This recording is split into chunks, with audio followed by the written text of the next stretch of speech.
পুরীর জগন্নাথ মন্দিরে প্রতিদিন যে গান শোনা যায় তার কবি কে? তিনি হলেন জয়দেব গোস্বামী। 1200 শতকের এক মহান বৈষ্ণব কবি, যিনি রচনা করেছিলেন অমর কাব্য গীত গোবিন্দ।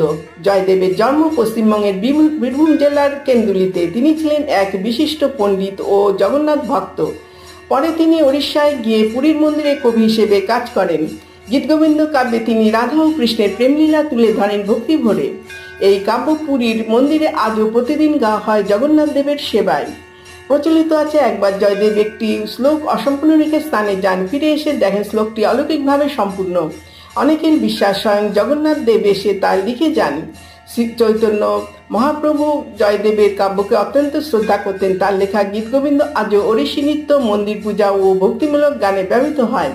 জয়দেব গোস্বামী ছিলেন এমন এক কবি যার কলমে প্রেম আর ভক্তি এক হয়ে উঠেছিল শ্রী জগন্নাথের চরণে। নমস্কার।